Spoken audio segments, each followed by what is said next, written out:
I want to thank you for coming for our conversation as a candidate for Homewood-Flossmoor High School Board District 233. And I want to ask, what was part of your decision to run for the board? I know you have young children. Was that the instigator that you needed to run for the board? They definitely played a factor in that. I have two boys, a 7th grader and a 5th grader. So I know that they'll be at the high school soon enough. But I am also an educator myself. I've worked in K-12 school districts for over 20 years. And so I'm really passionate about education. And I truly believe that a community high school is really important to the community. And, you know, I graduated from Homewood-Flossmoor High School as well, so I'm an alum. And I just really feel like it was a good time. We've got a lot of opportunity. There's just a lot of really great things happening. And I just wanted to make a difference. Okay, thank you. So one of the things that I know of are all the great additions to HF.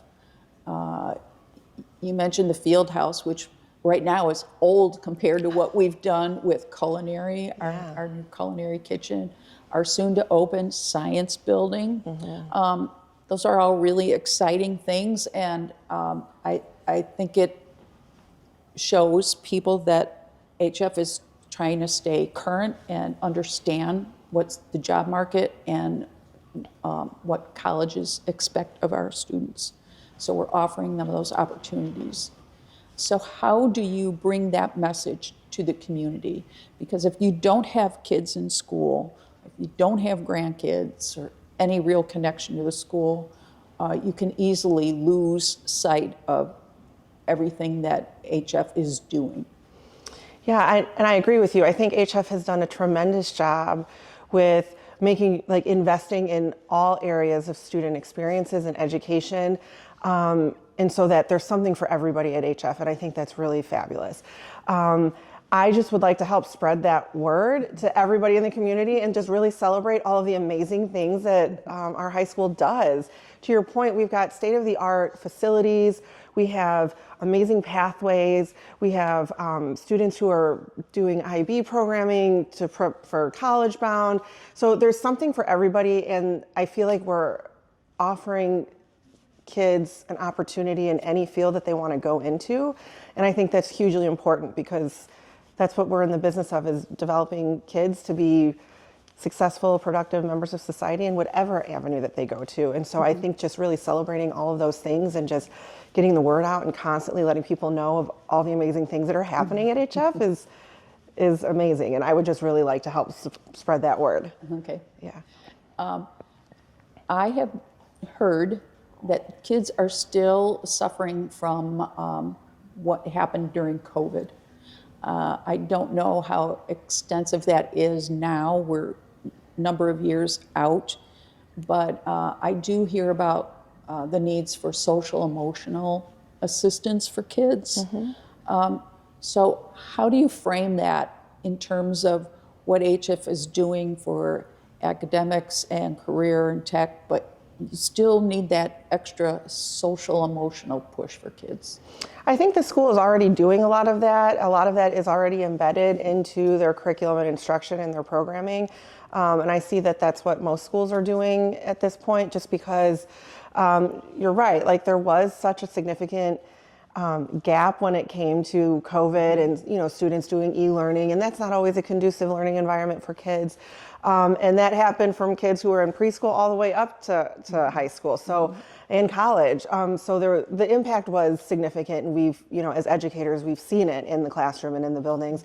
So I think that HF is doing a really good job at addressing those needs every day, and it's embedded into the day, and it's embedded into their curriculum and into their extracurriculars and their programming, and just making sure that we have what kids need and we're meeting them where they are at.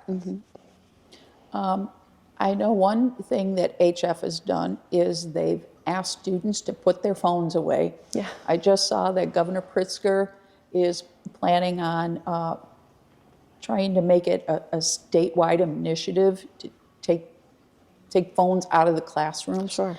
HF set a new program in August, seems to be working. Is that part of social emotional?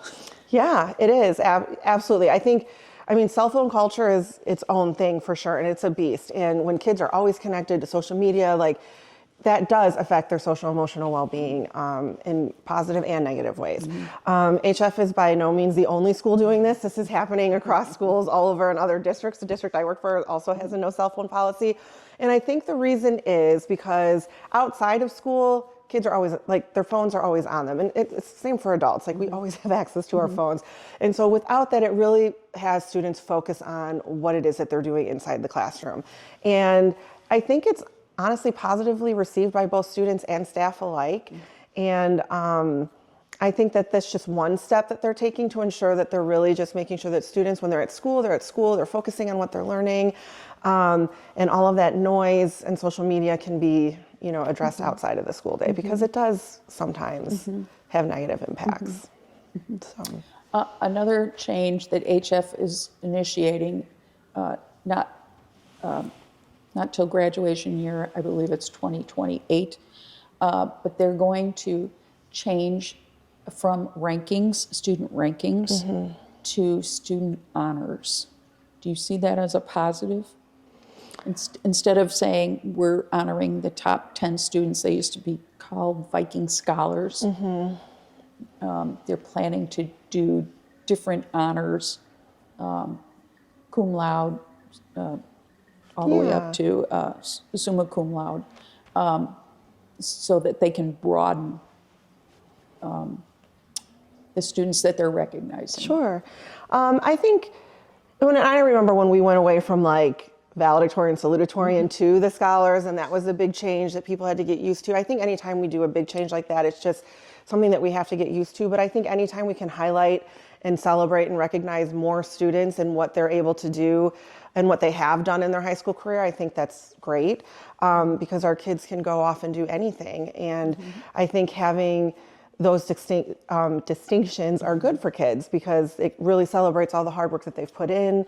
I think it might also take some of the stress off of like those 1/100th of a point, like, to just like, I have to do better than this person by 8, So I think it might kind of lower a little bit of that stress, because that is, to address the SEL as well for the students. So I'd love to see like what it looks like, and like how we celebrate those students, and what that looks like at graduation, if it's cords or any type of regalia. But I think anytime we can celebrate students, we should. So. Okay. There is much concern within the community about the recent tax bills, and it isn't anything that HF can handle, because property was reassessed by Cook County. But it puts a burden on a lot of people. But to that point, HF has been reducing its levy so that it can rebate, they're calling it rebate taxes. I don't think people realize what that means, but it has been a plus. It's $29 million that they have not taxed the community for. So how do you carry that message into the community to make them aware that, yes, taxes are high, yes, the HF board is fiscally responsible, and as a consequence, they are giving you money back? I think just continuing to spread that message and to educate people and let them know that even though their tax bills are higher, that's not because of something the school is doing. That's county, to what you said, the county and state.